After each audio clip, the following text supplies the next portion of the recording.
E também quero agradecer em especial ao nosso bispo, João Rafael, por nessa noite é, é, permitir todos os irmãos, preciosos pastores, preciosos servos e santos, a estarem conosco nessa noite. Obrigado àqueles que já estão na sala também, aos que vão estar, aos que já vão estar entrando.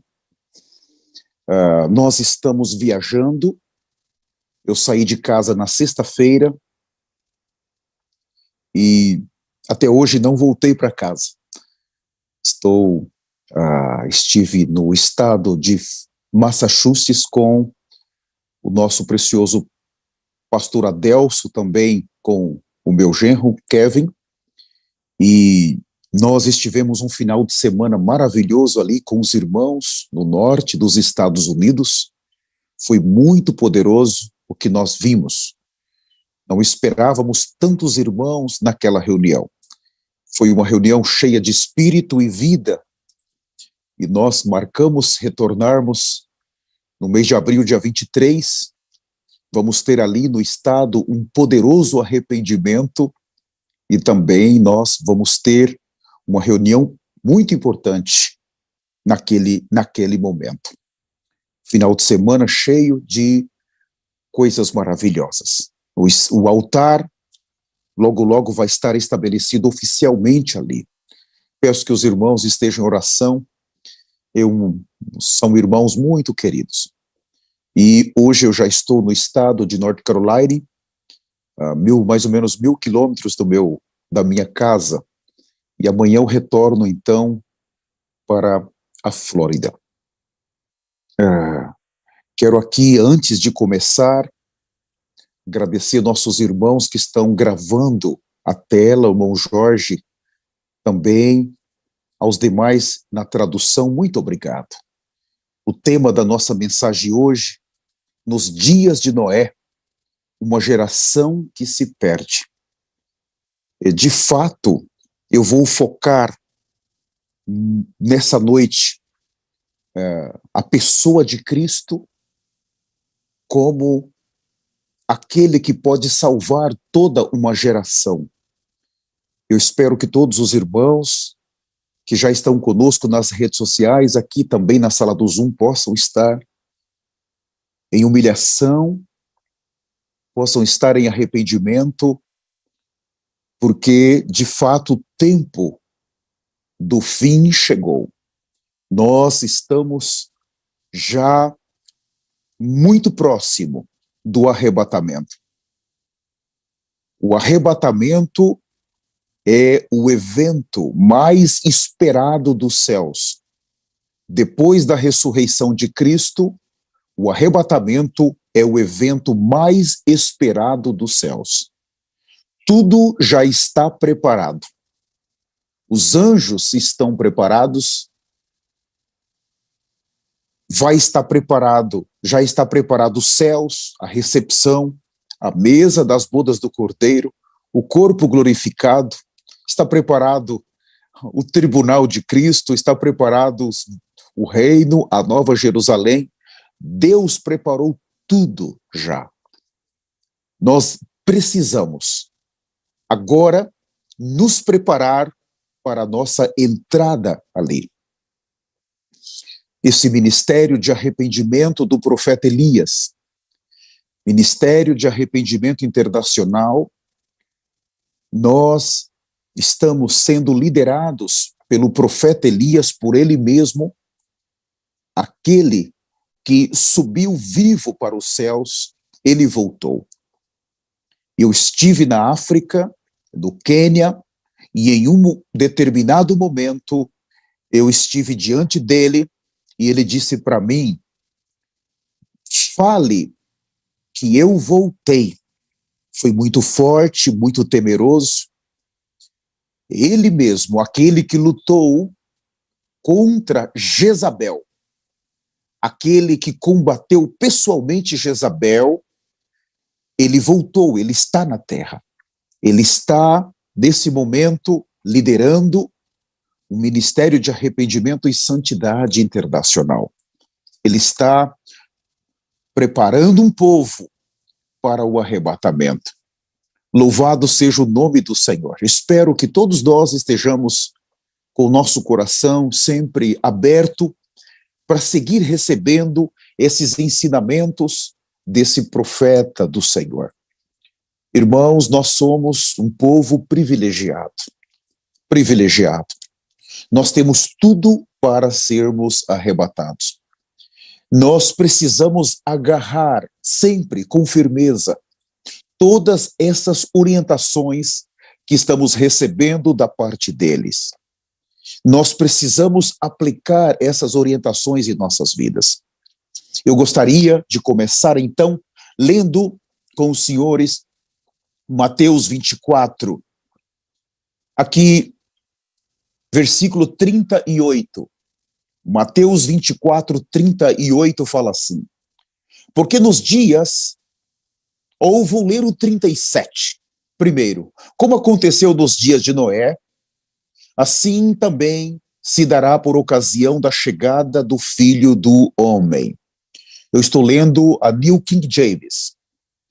O 38, porque nos dias que antecederam ao dilúvio, o povo levava a vida comendo, bebendo, casando-se e oferecendo-se em matrimônio, até o dia em que Noé entrou na arca.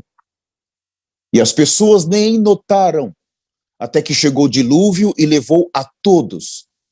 Assim também ocorrerá na vinda do Filho do Homem. Esses versículos, eles são bastante claros. Eles apontam, primeiro, para identificar uma geração que vai existir no momento do arrebatamento. Ele identifica para nós também que isso aconteceu na época de Noé e vai acontecer exatamente nesses dias. Também ele mostra para nós que aqui mostra uma vida cristã despreocupada. Está comendo, bebendo, está se casando. Isso nós sabemos que faz parte das necessidades humanas. O comer, o beber, o se casar, mas isso não é a prioridade.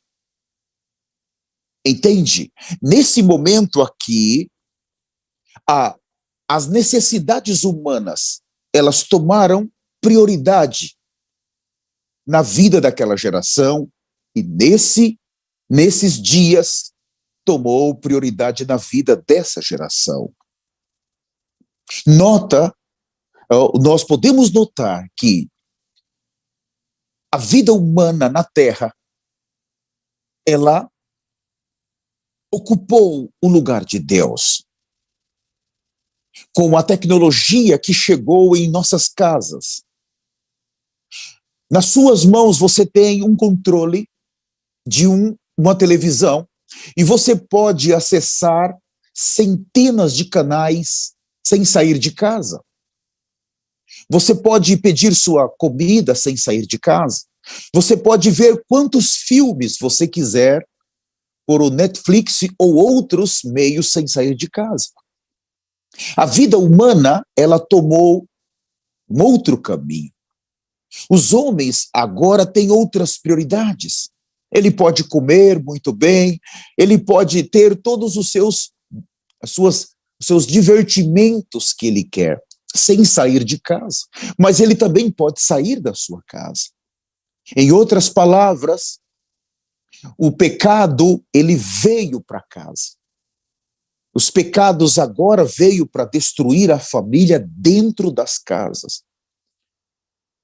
A geração de Noé, de hoje, é uma geração que colocou Deus em segundo lugar. Deus, ele já não é mais a prioridade. E nós sabemos que em Gênesis capítulo 1, há 3 itens mais importantes ali. O primeiro, nós temos Deus como o Criador, o único. Por meio da sua palavra, ele está criando todas as coisas, do primeiro dia até o sexto dia. Mas o segundo item ali, importante, nós temos a família. Esse Deus, ele criou a família. Então, a família foi criada diretamente por Deus. E ele os colocou no jardim para cuidar e para cultivar. Esse é o terceiro item, o trabalho. Cuidar do jardim e cultivar o jardim está relacionado com o serviço, com o trabalho. Então nós temos Deus em primeiro lugar, a família em segundo lugar e o trabalho em terceiro lugar. Se os humanos observarem esta ordem, tudo vai bem. Nós vamos conseguir entrar no arrebatamento.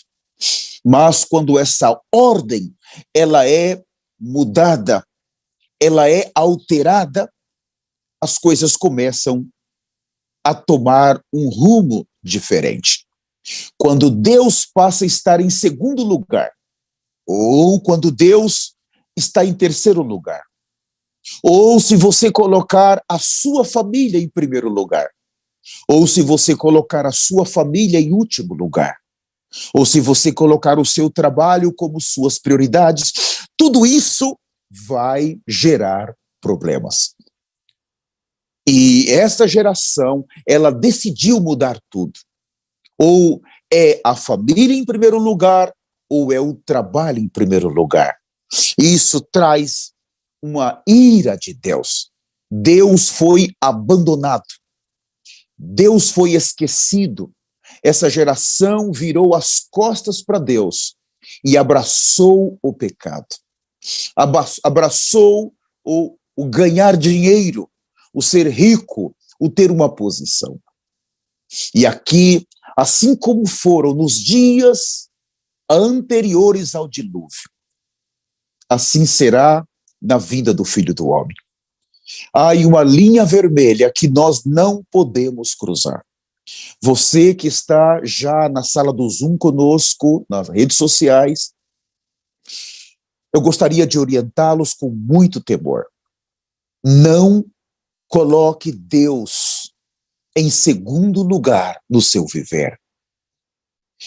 Não tire Deus como prioridade na sua casa, na sua família. Por favor, não faça isso. Há uma linha vermelha, eu repito, que nós não podemos atravessar. Se nós abrimos mãos nesse momento tão crítico de Deus, se nós deixarmos o plano de Deus em segundo lugar, nós vamos ter um sério problema para entrarmos na eternidade. É nesse momento que Deus precisa ser revelado. É nesse momento que Deus precisa ser expressado em nós. E como é que Deus é revelado? Como é que Deus é expressado? É por meio de Cristo Jesus. Uma geração que se perde é uma geração que não conhece Cristo Jesus. E eu gostaria de começar lendo, então, com os senhores, Mateus capítulo 3, por favor, abram comigo, Mateus capítulo 3, esse é um versículo muito importante, a partir do versículo 1, naqueles dias, surgiu ou apareceu João Batista pregando no deserto da Judeia e dizia, arrependei-vos, porque o reino dos céus está próximo. Aqui, agora, Mateus capítulo 4, versículo 17.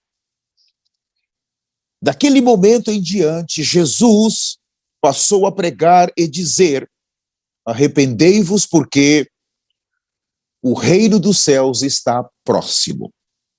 Tanto o precursor, João Batista, como Jesus, A pregação era única, o reino dos céus. Naqueles dias, quando o rei apareceu, Jesus, como rei do reino dos céus, ele já estava na terra. Mas o seu reino vai se manifestar em plenitude em Atos capítulo 2, quando a igreja ela é gerada. Aqui o rei já está, mas o reino vai se manifestar um tempinho depois.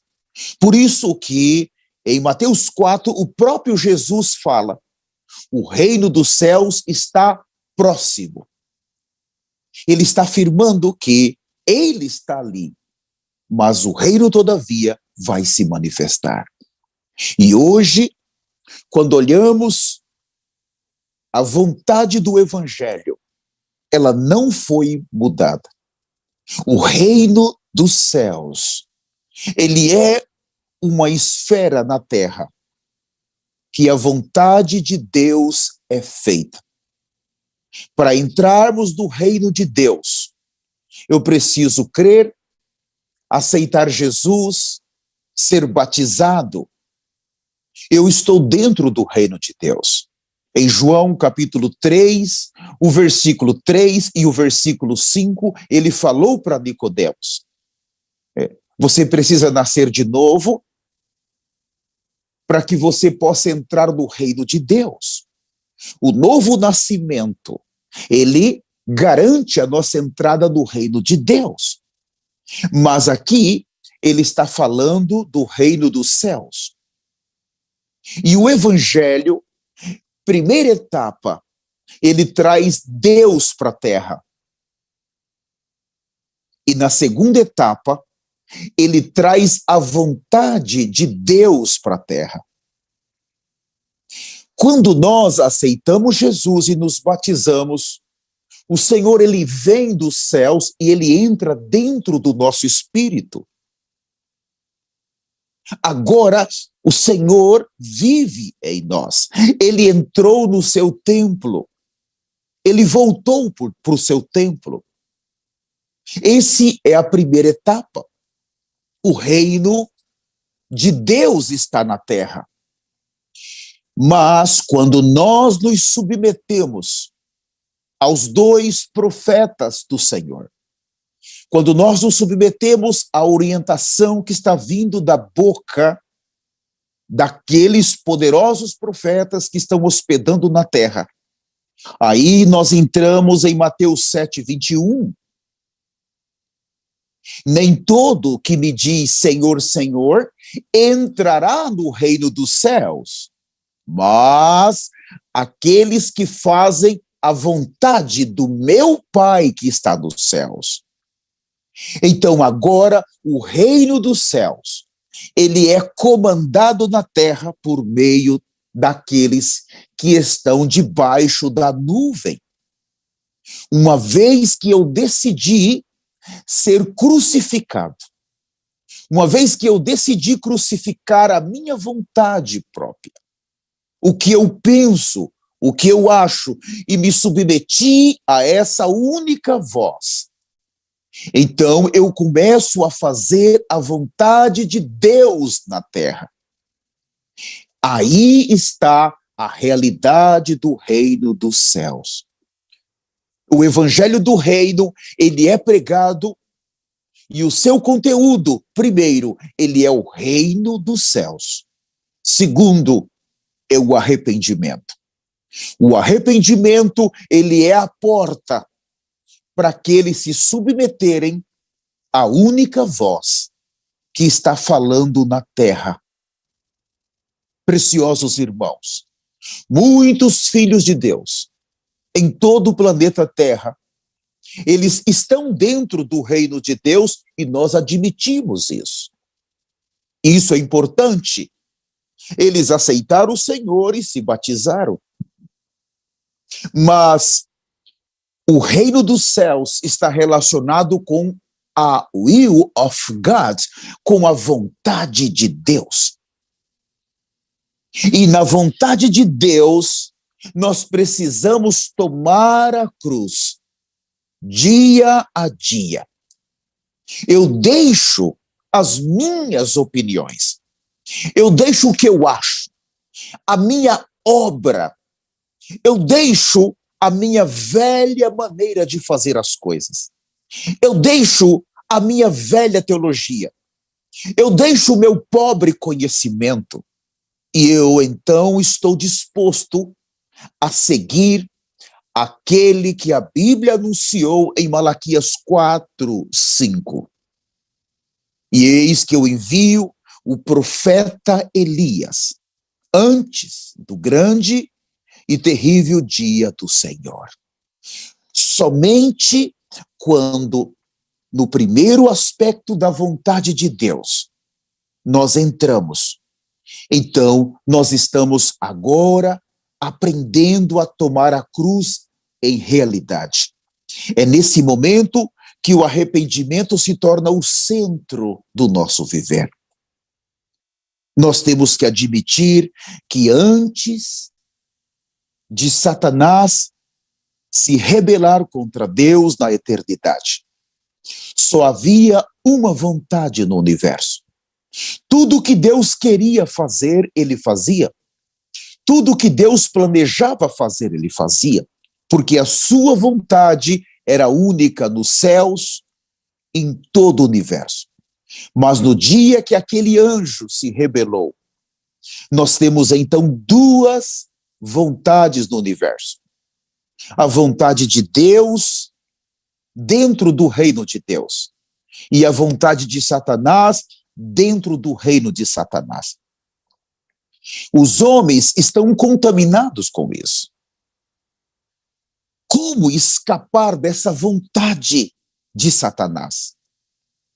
Por isso que, quando falamos do evangelho, do reino, a vontade de Deus só pode ser feita debaixo da nuvem. Nenhum líder cristão, nenhum crente nessa geração antes do arrebatamento pode dizer que estão fazendo a vontade de Deus se eles não recebem os mensageiros de Apocalipse capítulo 11 agora. Se eles não se submetem a essa única voz, eles vão seguir na aparência do reino de Deus. E isso é muito grave, porque eu posso estar dando os meus dízimos, eu posso estar indo na reunião no domingo, eu posso ser um bom líder ou um bom cristão, mas se eu não me submeto a essa voz, eu não posso participar do arrebatamento. Isso é muito grave. É muito grave. Nós precisamos aprender uma coisa. Tudo que Deus escreveu, independente se eu gosto ou não gosto, Deus vai executar. Deus governa segundo a sua palavra. O seu trono é eterno e ele está de geração a geração. Se existe um trono, existe um reino. E se existe um reino, existe um rei por toda a eternidade. E segundo o que ele escreveu, ele vai julgar. A constituição do seu reino não muda. As coisas nos céus, elas não mudam. Tudo que o trono falou e que chegou até nós por meio da palavra não muda. Quando Jeremias veio enviado deste trono para ser o profeta para Israel, por mais de 20 anos ele profetizou. O povo judeu não aceitou, mas ele seguiu falando. Se o povo aceitou ou não, esse trono vai julgar. Se o povo judeu se arrependesse, Deus não iria trazer o juízo. Mas se não se arrependesse, Deus iria trazer o juízo. Então nós vemos primeiro a rejeição ao profeta.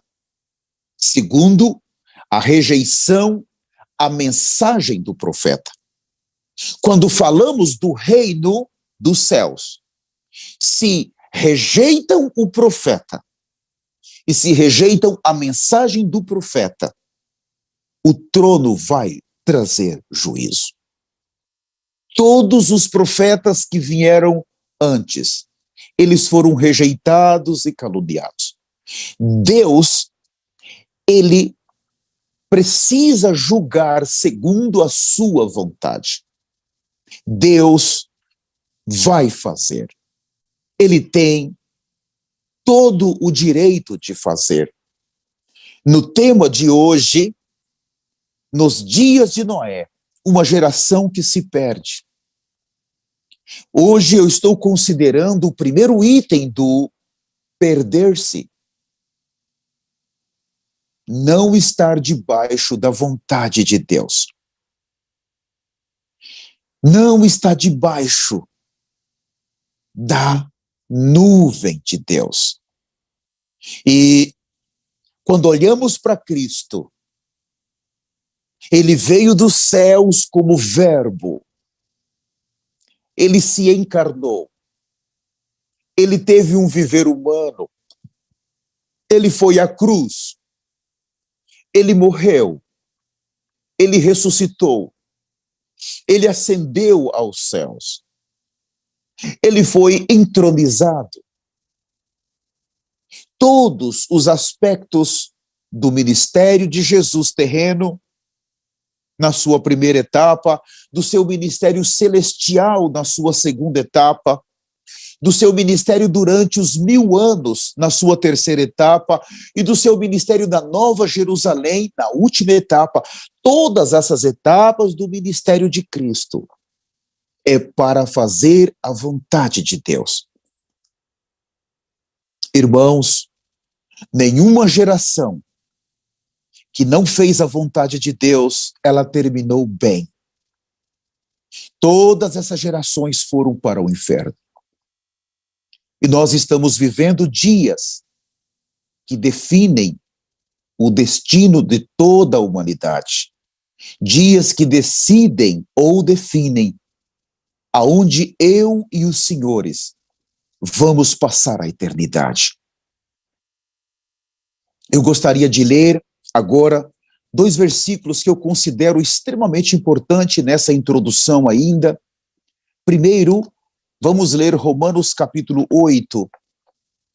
Aqui vai nos mostrar versículo 1, um princípio muito importante. Eu gostaria de revisar esse tema. Romanos 8:1, portanto agora não há nenhuma condenação para os que estão em Cristo Jesus. Aqui, quando nós recebemos a Jesus, é muito bom estarmos claros de um item. Eu posso dizer, por exemplo, eu sou a igreja em Filadélfia. Eu pertenço à igreja em Filadélfia, todos os pastores, os cristãos, em todos os grupos vão falar a mesma coisa. Agora, a questão é, falar que é Filadélfia é uma coisa. Agora, fazer a vontade de Deus é outra coisa. A igreja em Filadélfia, ela vem à existência a partir do ano de 2004. É quando um grupo de pessoas decidem fazer a vontade do Senhor e entra por uma porta que nunca pode ser fechada. E a vontade do Senhor está no reino. A vontade do Senhor está no governo. A vontade do Senhor está em sua administração. Filadélfia, ela se manifesta exatamente como irmãos que foram chamados para fora de um sistema, para fora de um grupo de teólogos. E eles vieram para debaixo de uma nuvem. E eles vivem profunda submissão a essa nuvem. Eles vivem em um alto padrão de santidade, de justiça e de temor. E eles são preparados por esses 2 mega profetas. E eles estão já quase prontos para o arrebatamento. Isso é Filadélfia. Mas, quando nós olhamos para esse versículo de Romanos 8, estar em Cristo, dentro de Cristo. Veja, quando falamos de Cristo, falamos de santidade. Segundo, falamos da nova criação. Jesus, ele é o Deus conosco, mas o Cristo se fala da obra desta pessoa, se fala do Cristo glorificado, do Cristo ressuscitado. Então, quando falamos da unção, está relacionada a esse Cristo. Entrar em Cristo. Eu estou cheio de pecado, de mentiras, estou facilitando as coisas nessa terra, estou preocupado com o comer, com o beber, com o casar, estou preocupado somente com as coisas terrenas, e eu posso dizer, eu estou em Cristo. Mas de acordo com o que estamos falando do reino dos céus, estar em Cristo somente por meio da palavra do próprio Cristo. Conhecer as verdades profundas não nos garante estar em Cristo. Estar em Cristo, primeiro aspecto, está relacionado com fazer a vontade de Deus. Há uma geração que está se perdendo porque essa geração não quer se submeter a essa vontade. Eles decidiram desfrutar somente do conhecimento bíblico, mas não conseguem se submeter. Lembre-se, a vontade de Deus, em Mateus 5, na oração do Pai Nosso, quando vocês orem assim: Pai nosso que estais nos céus, santificado seja o vosso nome. Veja, venha o teu reino. Ele está nos ensinando a orar para que o reino que está nos céus venha para a terra. Esse é o primeiro passo. Quando nós recebemos Jesus, eu disse, o reino vem do céu para a terra. Mas o segundo passo é: seja feita a tua vontade. Veja, a vontade do reino tem que ser feita aqui na terra como é feita dos céus. Isso é estar em Cristo. A vontade de Deus hoje qual é? É que nós nos submetamos ao profeta. Ele vai nos conduzir a Cristo. As suas palavras vai nos conduzir a Cristo. Nós temos que aprender a nos submeter. Nós temos que parar com a nossa obra paralela, a nossa obra própria. Isso não vai nos levar a nada. Essa vontade de Deus é a submissão àqueles que foram enviados dos céus. E Deus, ele mostra que nessas 2 etapas, o reino vem. Orem para que o reino venha. Agora orem para que a vontade de Satanás, que é real, para que o reino de Satanás, que é real, desapareça nas nossas vidas primeiro, na nossa família, no nosso bairro, na nossa cidade, no nosso país e em todo o planeta Terra. Deus precisa subjugar todas as coisas. O trono precisa vir para a terra, mas quem está colocando em ordem as coisas na terra? De acordo com Atos 3, 20, 21 e 22, são esses profetas. Eu preciso aceitar, porque quando não aceito, aqui disse, portanto, agora nenhuma condenação há para os que estão em Cristo. Quer dizer que quando eu não estou em Cristo, há condenação. Eu estou debaixo de uma condenação. Eu estou perdido. E eu não entro em Cristo porque eu conheço verdades. Eu entro em Cristo porque eu faço a vontade de Deus. Eu não entro em Cristo porque eu vou nos domingos de uma reunião. Eu entro em Cristo porque eu estou debaixo dessa nuvem. É muito temeroso. Os filhos de Deus estão debaixo de maldição. Esse ponto é o segundo ponto. Eu estou tratando diretamente com cristãos. E estar debaixo dessa maldição é estar fora do arrebatamento.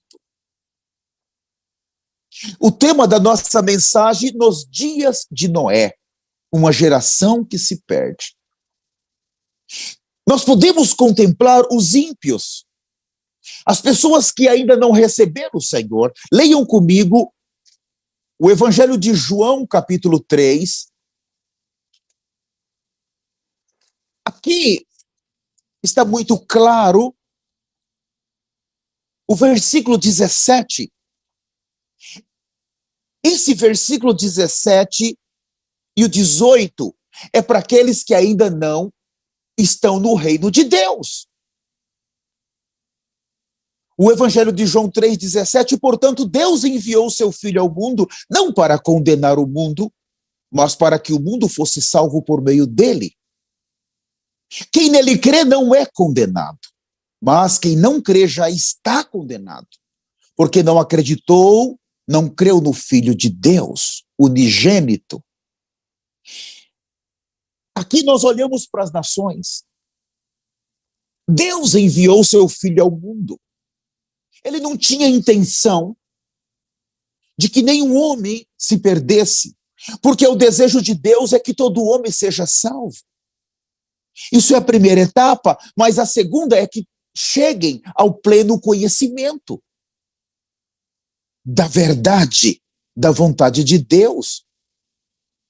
Então, aqui nós temos dois pecados, dois tipos de pessoas, os não cristãos e os que são cristãos.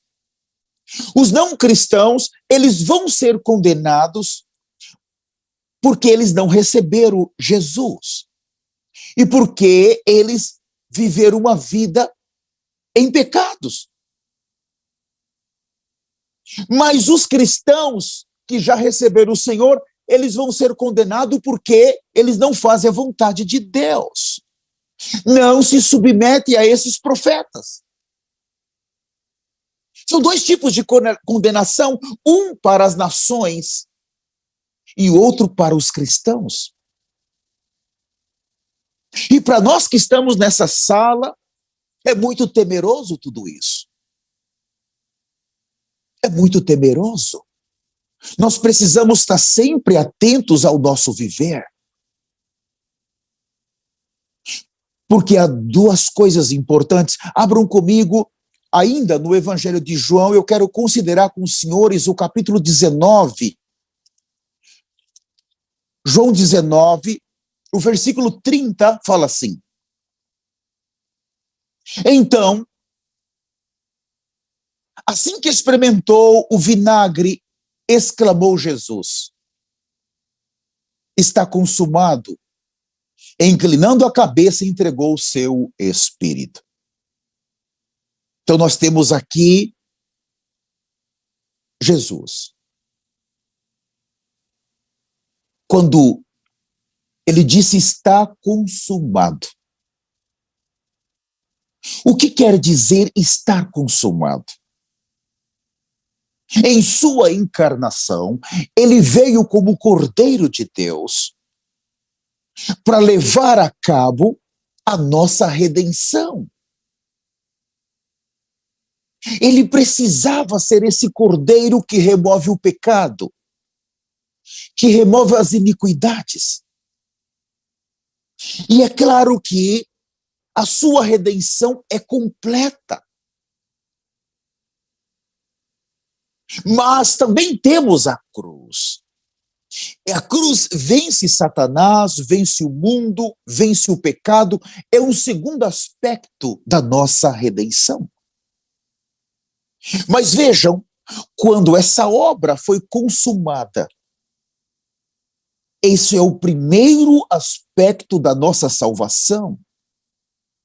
Essa obra consumada na cruz garante a nossa entrada no reino de Deus.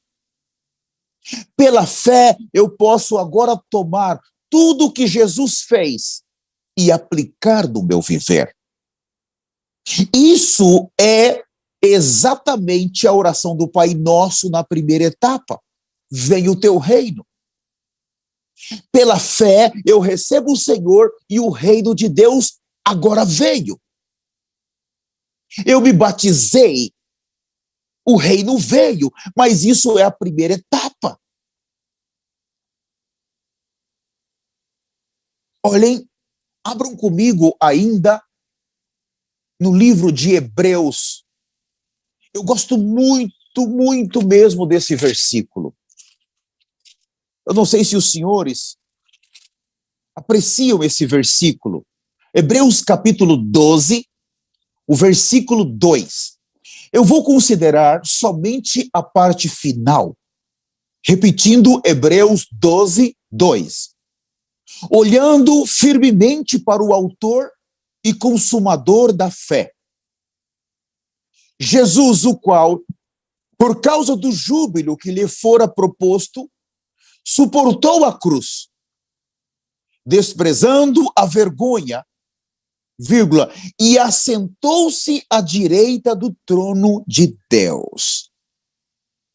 Então, no livro de Hebreus, quando ele completou a nossa redenção, ele ascendeu e ele foi entronizado.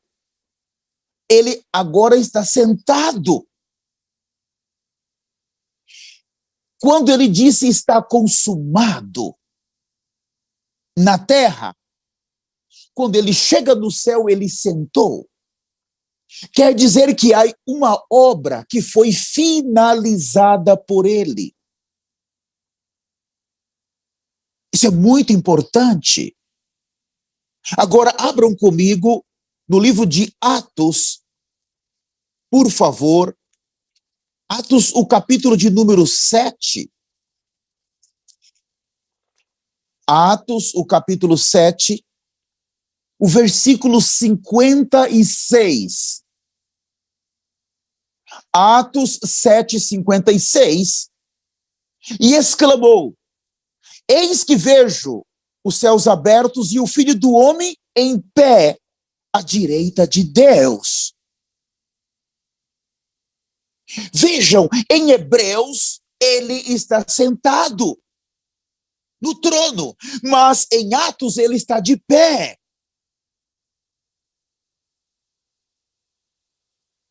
Eu pergunto aos senhores, quando ele entrou na glória como um homem perfeito glorificado, ele está sentado ou ele está de pé?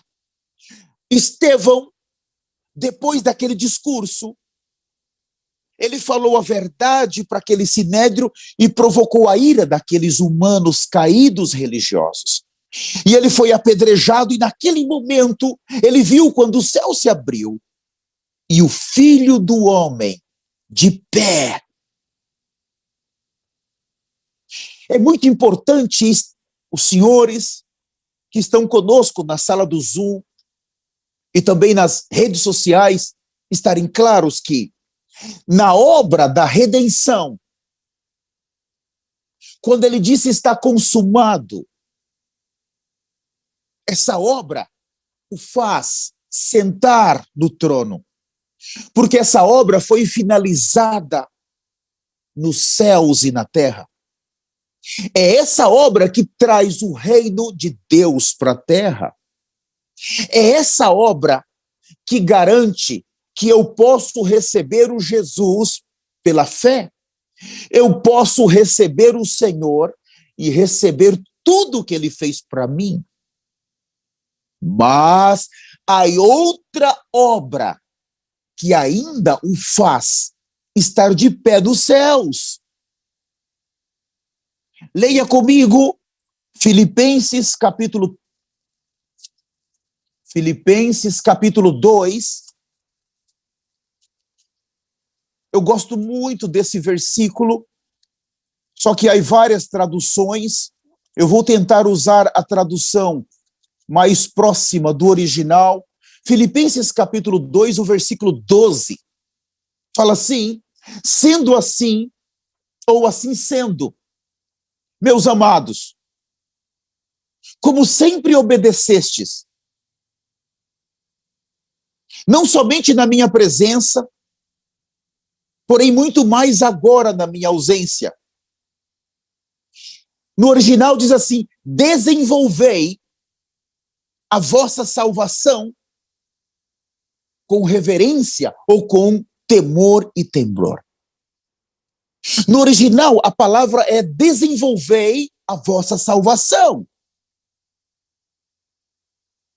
Então, quando se trata da primeira etapa da nossa salvação, quando eu recebo Jesus pelo que ele fez, está consumado. Eu recebo, eu me batizo, eu estou agora dentro do reino de Deus.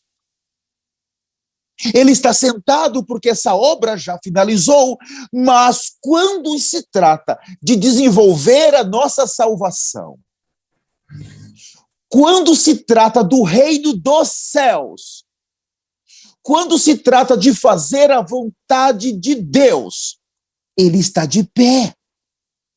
Naquele momento, Estevão, a parte da salvação inicial já estava finalizada, mas agora a obra da salvação final de Estevão estava finalizando com a sua morte. Ele estava se tornando o primeiro mártir da igreja. Jesus está de pé, Jesus está trabalhando, ele não finalizou essa obra. Quando ele olha para nós e ele vê tanta falta, ainda nos falta salvação, ele está trabalhando, porque é o reino dos céus, é a realidade desse reino. Em Mateus 7, 21, nem todo que me diz Senhor, Senhor, entrará no reino dos céus, mas aquele que faz a vontade do meu Pai que está nos céus. Então muitos agora já receberam o Senhor. O Senhor já disse está consumado, mas eles não fazem a vontade hoje do Pai. Por isso o Senhor está de pé, trabalhando. Ele precisa da noiva e ele trabalha junto com esses profetas. O arrebatamento vai acontecer no compartimento do reino dos céus. O arrebatamento vai acontecer para aqueles que estão debaixo dessa submissão.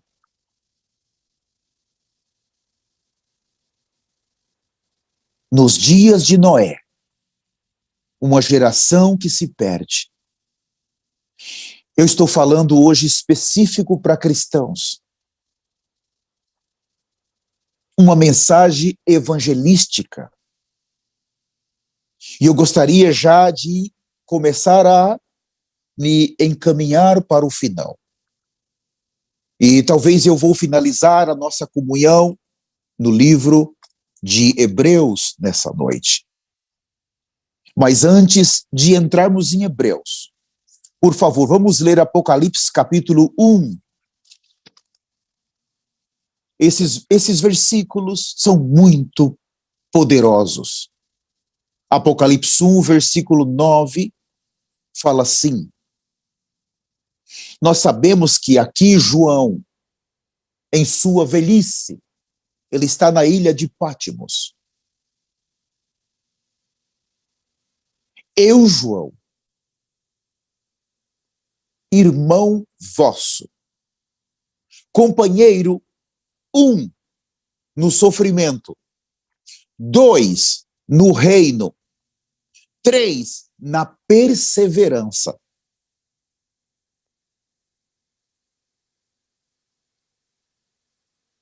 Na fé em Jesus, estava na ilha de Pátimos por causa da palavra de Deus e do testemunho de Jesus.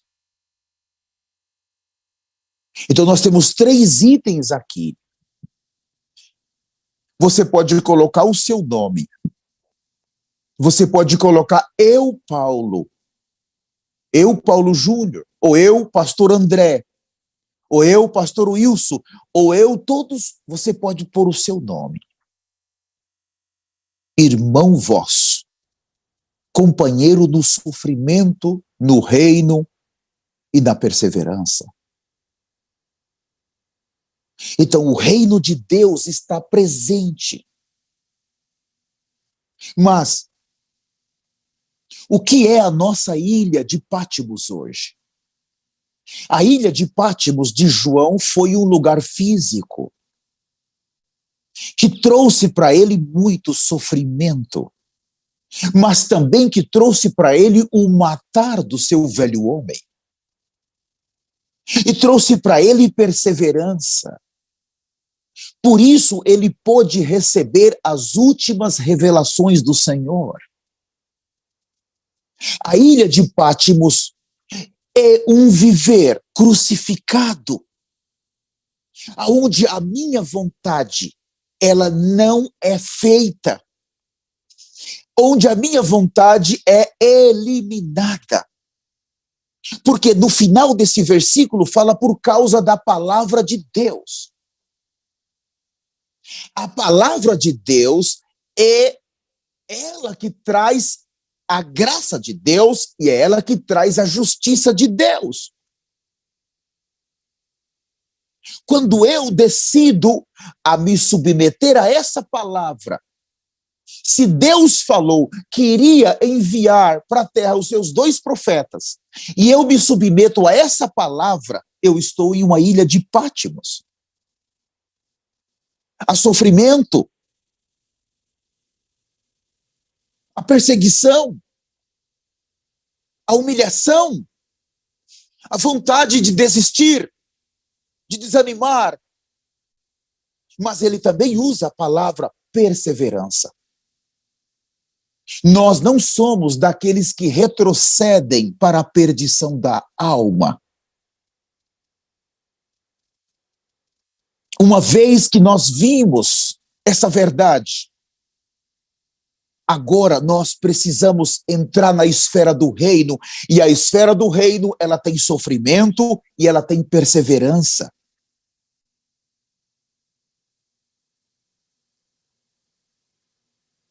Se você que está conectado conosco, essa grande quantidade de irmãos que estão aí conosco no Zoom, nas redes sociais, por favor, eu estou implorando para você, o reino de Deus, ele é só a primeira etapa.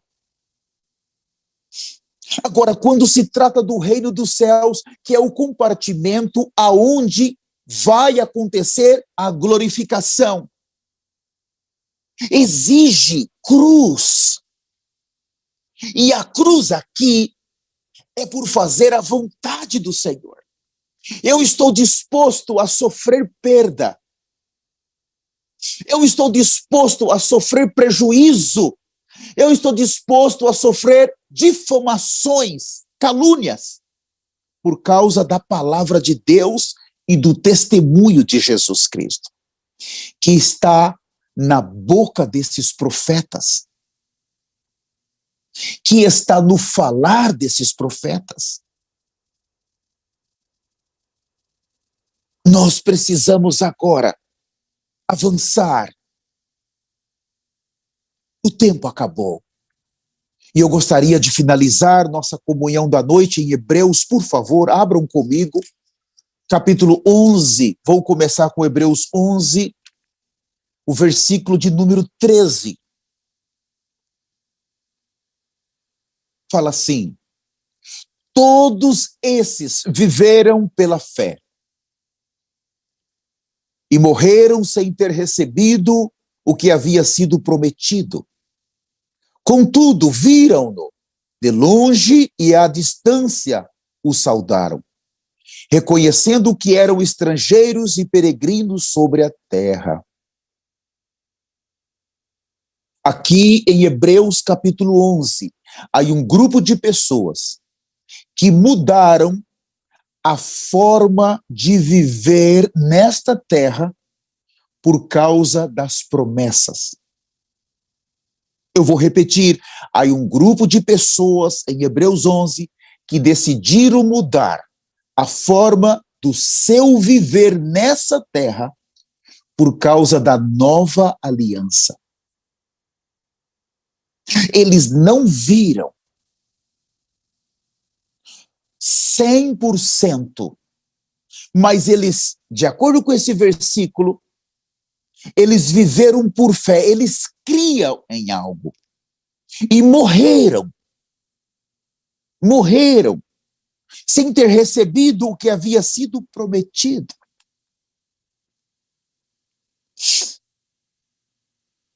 Então nós temos aqui dois grupos de pessoas. Nós temos um grupo de pessoas que morreu fazendo a vontade do Pai na sua época.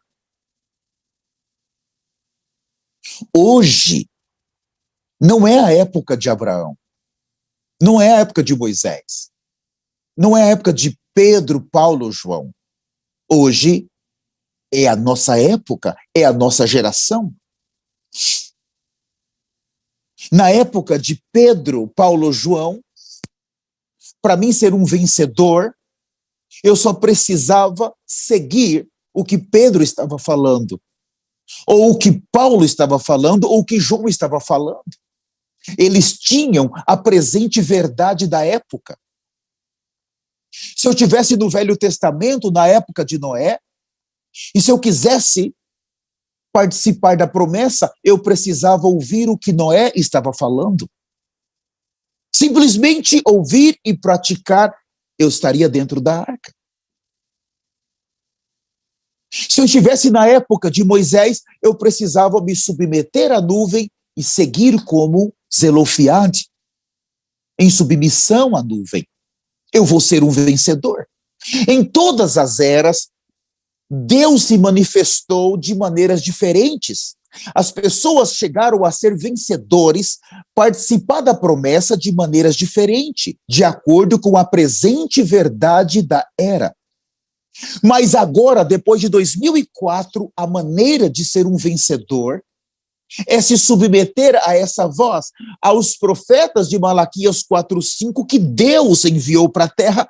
Se você se submeter, ok. Se você não se submeter, ok. Deus vai levar adiante a sua vontade, mas você vai ficar de fora. Você entende? Eles aqui decidiram, eles mudaram a forma de viver por causa de umas promessas. Se você não estiver disposto a mudar a maneira de você pensar, a maneira de você se reunir, de você viver, se você é um pastor que não se reúne conosco, que está ouvindo essa mensagem agora, ou se você vai ouvi-la depois, se você não está disposto a sofrer perdas, se você não está disposto a atravessar, você não vai conseguir fazer a vontade de Deus nessa era. Deus vai julgar você e vai te colocar no inferno. E não adianta você espernear. Você não está mais na geração de Paulo para você seguir só os ensinamentos de Paulo. Você não está na geração de Pedro para você seguir os ensinamentos de Pedro, tampouco de João. Você não está no tempo de Jesus. Não adianta você ficar com a Bíblia, lendo os 4 evangelhos e dizendo, olha aqui, eu vou ser salvo por essa palavra, ou você lê os escritos de Paulo, Pedro e João e fala, já é suficiente. Para com isso, rapaz. Deixa de ser um brincalhão. A presente verdade hoje é o profeta Elias. A presente verdade hoje, nós temos que nos submeter a esta voz. A palavra disse que eles viriam no final do tempo. Se você aceitar ou não aceitar, eles estão aí para conduzir a igreja para Cristo. É nesse ponto que a vontade de Deus é feita. Eu gostaria de ainda ler com os senhores Hebreus capítulo 11. Eu gostaria de ler ainda o versículo 39 e 40. Fala assim: ora, todos estes, apesar de haverem sido aprovados por Deus, na minha tradução usa a palavra aprovados, por meio da fé, não presenciaram a concretização do que ele havia prometido, tendo em vista que Deus havia providenciado algo ainda mais excelente para nós, a fim de que juntamente conosco pudessem ser eles também aperfeiçoados. Para explicar bem esse versículo, abram Hebreus 9, 27. Hebreus 9, 27. E assim como aos homens está ordenado morrer uma só vez, vindo depois disso o juízo. Vindo depois disso o juízo. O que nós temos aqui? Eles dormiram no Senhor. E de acordo com o que estamos estudando, as duas ressurreições, eles deixaram esse corpo debaixo de uma promessa de Deus. Aqueles que viveram há 5.000 anos, 4.000 anos, 3.000 anos atrás, 2.000 anos, 1.000 anos, 500 anos, ou os que morreram ontem, ou até hoje pela manhã, eles estão em um determinado lugar, eles receberam um corpo intermediário. E eles estão ali, tendo comunhão, esperando, porque eles não podem receber o corpo glorificado sem nós. De acordo com Hebreus, nós acabamos de ler que eles seguem esperando um grupo que ainda está na terra sendo preparado. Deus precisa fazer a última colheita. A nossa glorificação é a nossa ressurreição. Então eles estão ali torcendo por nós. Eles não foram, contudo, a geração que pôde contemplar a vinda do Messias nos seus tempos. Eles não conheceram a Jesus no seu tempo, mas eles tinham pela fé uma promessa. E eles viveram por causa desta promessa. Eles deram a sua vida por causa dessa promessa. Então, agora, todo homem está ordenado a morrer uma só vez. Vindo depois disso o juízo. Então, a morte para eles é uma morte eterna? Não. A morte para eles foi a porta para eles entrarem na parte do descanso de Deus, do seio de Abraão, do paraíso. Eles estão muito bem lá. Só que eles não receberam a concretização da promessa, que é entrar diante do trono de Deus, que é receber o corpo glorificado e entrar na presença de Deus, que é participar das bodas do Cordeiro, que é entrar na Nova Jerusalém. É como se você compra um apartamento ou uma casa e o dono da casa não te entrega. Você já tem tudo, mas o dono não entrega a casa para você e você fica esperando. Entende? Eles estão esperando cada um de nós.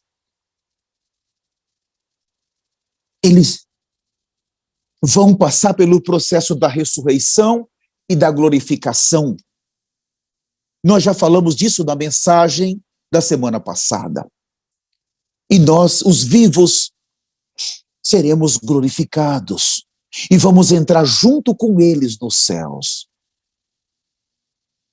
Essa geração que se perde, essa geração de Noé, ela não consegue fazer a vontade de Deus.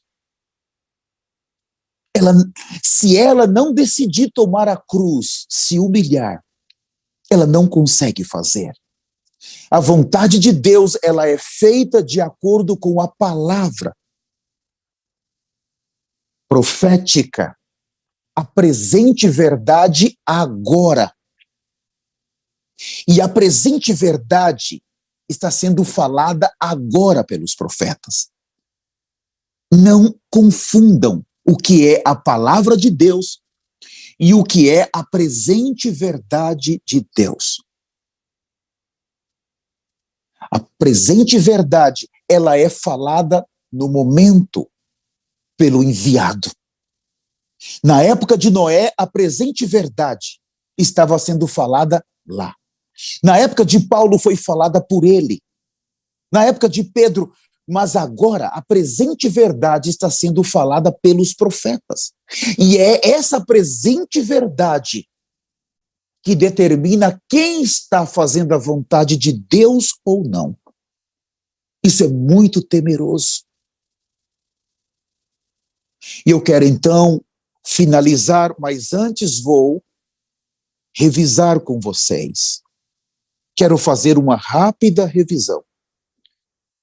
Você tem o reino de Deus e você tem o reino dos céus. Você tem o está consumado e você tem o ainda não está consumado. Você tem Jesus sentado no trono e você tem Jesus de pé. Você tem a vontade de Satanás e a vontade de Deus. Você tem uma geração que está se perdendo, geração de Noé. Eu apresentei para os senhores de maneira muito clara o que é o reino de Deus, o que é o reino dos céus. Eu apresentei para os senhores que fora de Cristo não há a vontade de Deus. Não existe. E eu quero finalizar. Aqui nos Estados Unidos, nessa época do ano, está finalizando o inverno e já começando agora a primavera. O outono termina praticamente do final de outubro, começo de novembro, aqui, e aí vem um inverno muito rigoroso no norte dos Estados Unidos, com temperaturas extremamente baixas, muita neve. E eu estive, inclusive ainda, esse final de semana estive mais para o norte, e sempre que eu vou ali, próximo do Canadá, durante as estações do ano, como primavera, verão, que lindo estão as árvores, cheia de flores. As árvores são perfeitas, muito bonitas, mas quando chega no inverno, o outono já é uma estação ruim para quase todas as árvores, porque aquele vento, muitas delas perdem as folhas. E o inverno elas ficam sem folhas, feias, muito feias. Você não vê folhas ali. E depois que termina o inverno, então começa a vir a primavera e muda completamente. Elas vão mudando. Assim é a nossa vida cristã, de alguém que está nesse santo ministério. Nós temos exatamente as 4 estações do ano.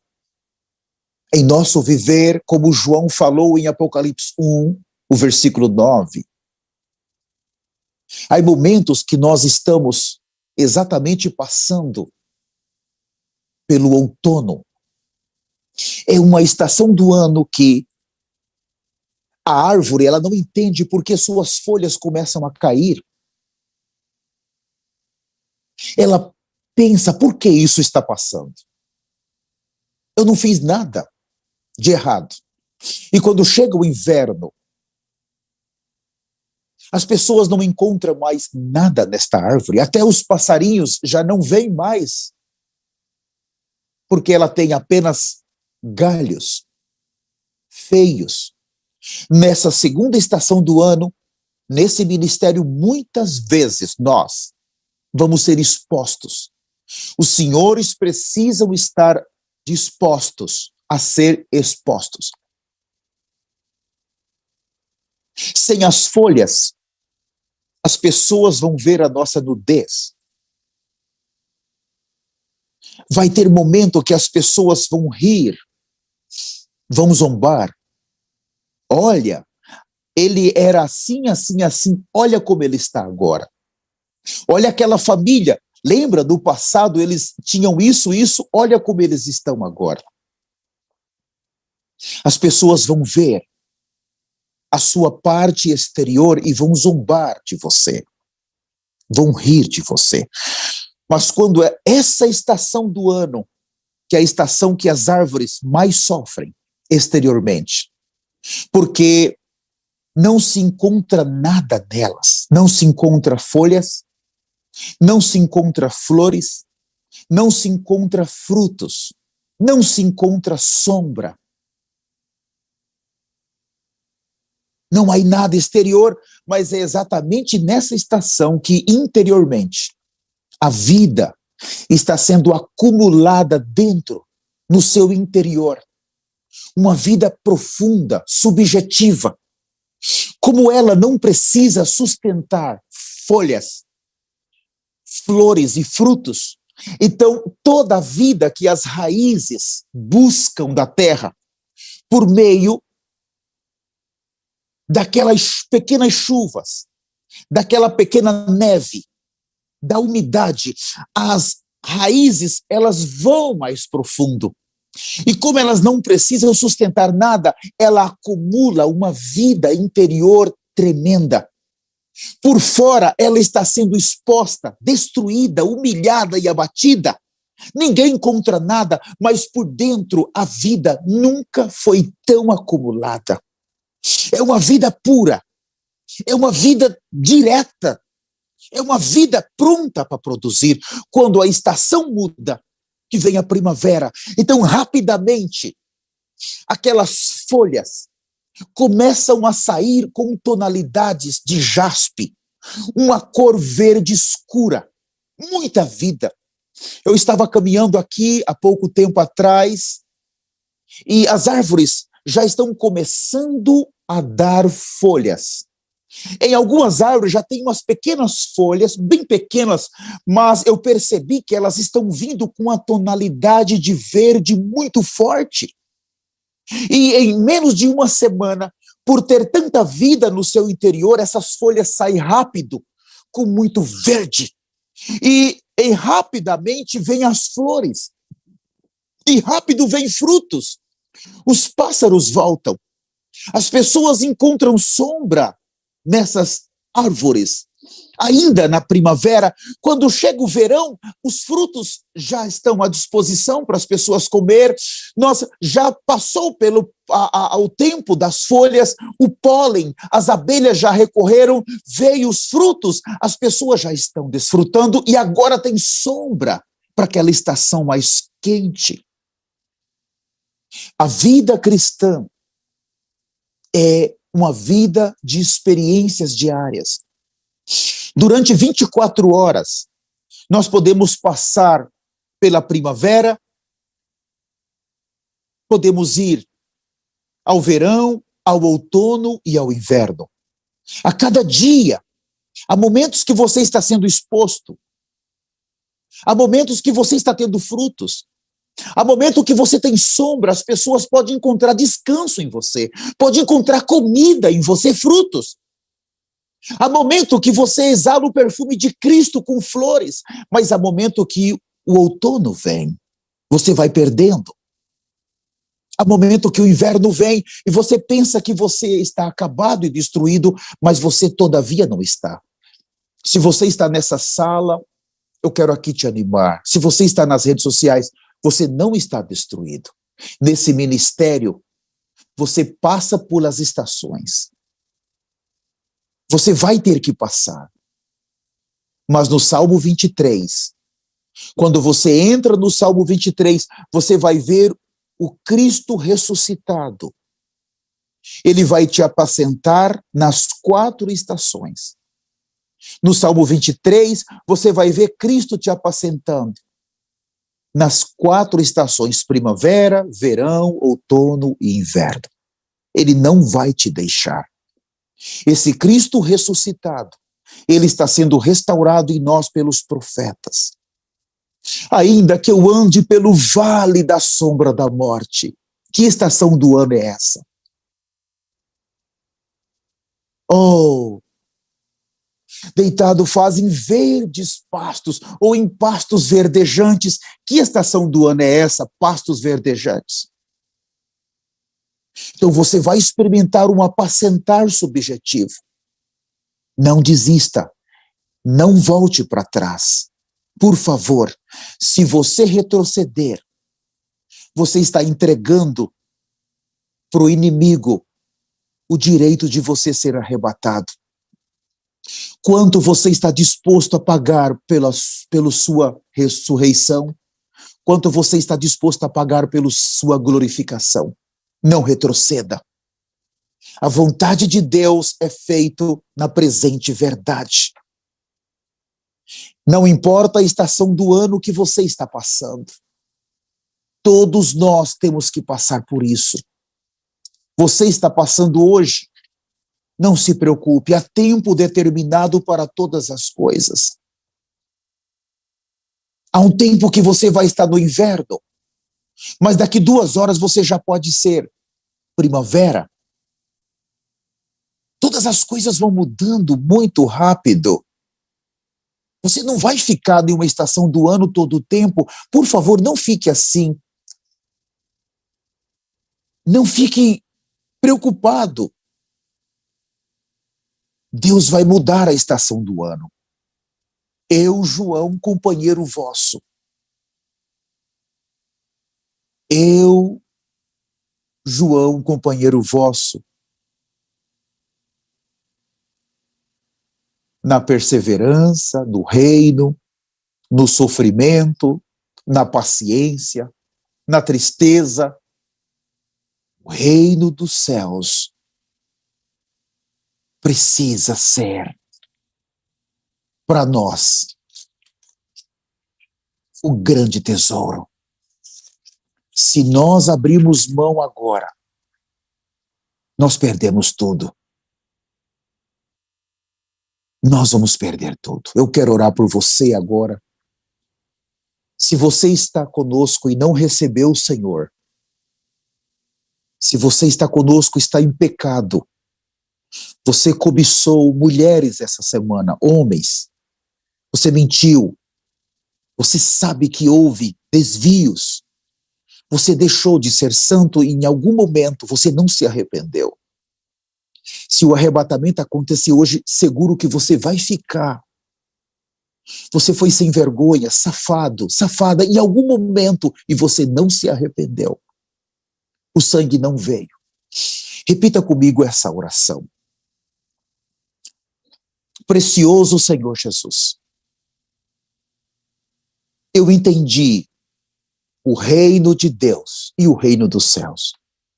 Eu reconheço que sou pecaminoso. Eu reconheço que tenho feito a minha vontade. Por isso sigo no reino de Deus.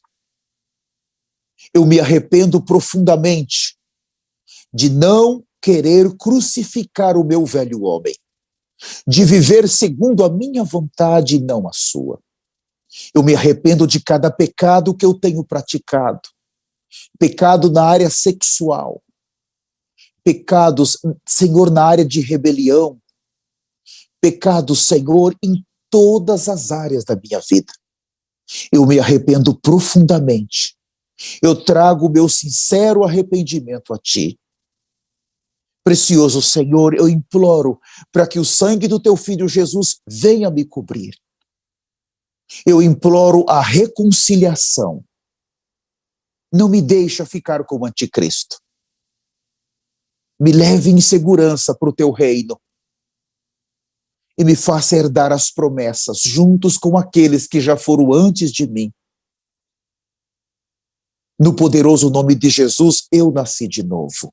Amém, amém e amém. Eu quero agora agradecer aqui a sua participação. Você que está nas redes sociais, obrigado. E nós estamos finalizando nas redes sociais e